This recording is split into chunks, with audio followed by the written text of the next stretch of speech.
cómo podemos vivir la providencia de Dios en medio de la escasez.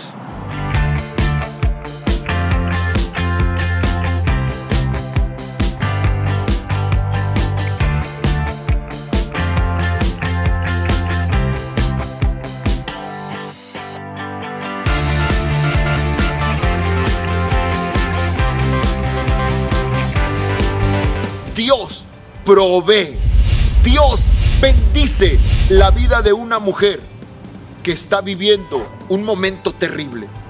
Dios envió a un profeta, al profeta Elías, y aquella mujer solamente tenía un puñado de trigo, de harina y una medida de aceite. Y Elías le dice: dame de comer. Y aquella mujer le dice: ¿que no te das cuenta lo que estamos pasando? Solamente tengo un puñado de harina, una medida de aceite. Es algo para que coma mi hijo, para que pueda comer yo y después vamos a morir porque no hay nada más.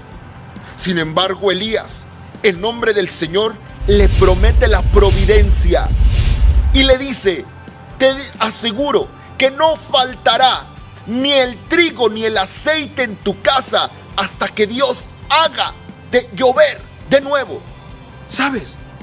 Para los hombres que creemos en Dios, en medio de las dificultades de la vida, sabemos que su providencia lo gobierna todo. Y es mejor estar bendecidos que estar prosperados.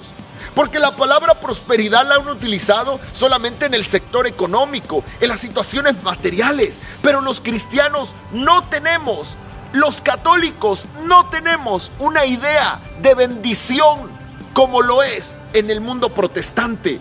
Para nosotros, los católicos, para nosotros los cristianos, sabemos que lo que se mueve es la mano providente de Dios.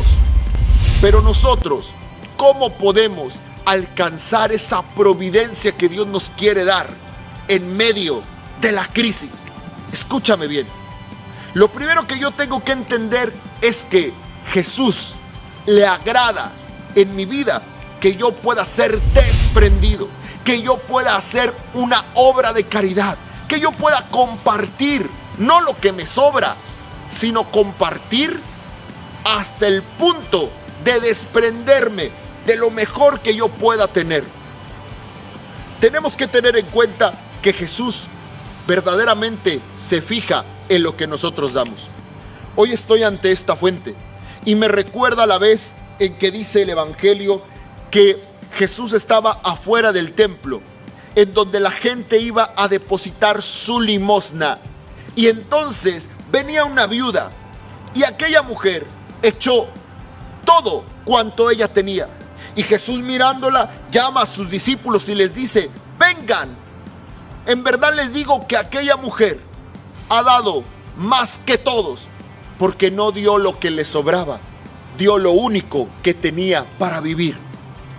Cuando nosotros somos capaces de compartir, cuando nosotros somos capaces de dar limosna, cuando nosotros somos capaces de hacer una obra de caridad, entonces arrebatamos la misericordia, la bendición, la providencia de Dios. Dice el profeta Malaquías: pruébame, después de haber traído mis tesoros al templo, pruébame, a ver si no abro las ventanas de los cielos y te bendeciré de manera sobreabundante. ¿Qué quiere decir? Que esa bendición, que esa providencia es más grande de lo que tú te puedes imaginar. Es más grande de lo que tú puedes pensar. Y es que la mano de Dios es así. Dios se mueve no conforme a tus pensamientos, no conforme a tus sentimientos. Dios se mueve con lo que es necesario en tu vida para la salvación de tu alma, para la salvación de mi alma. Segundo punto, tenemos que aprender a dar limosna. Tobit le dijo a su hijo Tobías: recuerda, hijo, que la limosna te preserva de la muerte y perdona los muchos pecados. ¡Wow! Una persona que es capaz de dar limosna, una persona que es capaz de desprenderse de sus bienes, es una persona que conmueve el corazón misericordioso de Dios.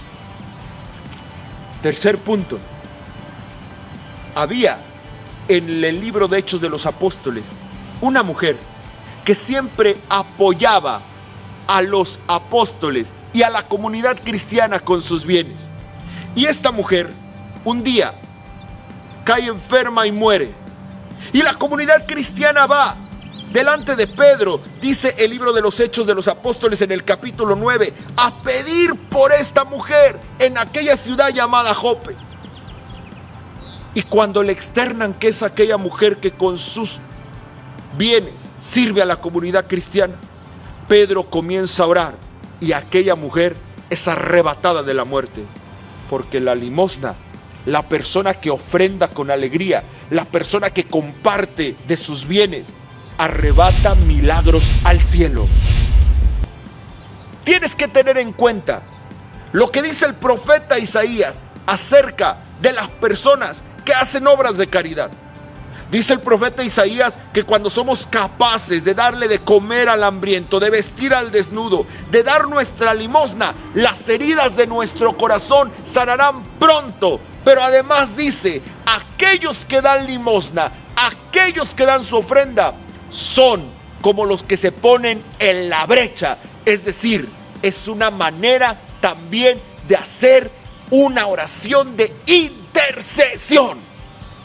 Por último, quiero decirte que Dios ama al que da con alegría. Y que cuando veas al mundo derrumbarse, cuando pareciera que tus seguridades se han acabado, piensa una cosa: cuando terminan las fuerzas del hombre, comienzan las fuerzas de Dios. En cualquier momento de crisis, en cualquier momento de escasez, en cualquier momento que estés pasando hoy y sobre todo de alguna crisis financiera, no dudes que tienes un Dios rico en misericordia que quiere derramar su providencia. Solamente tienes que creer en su palabra y tienes que aprender a ser compartido, porque la mejor manera para ser bendecido es bendecir a los demás. Que Dios te bendiga. Tu hermano en Cristo, Pepe Nava.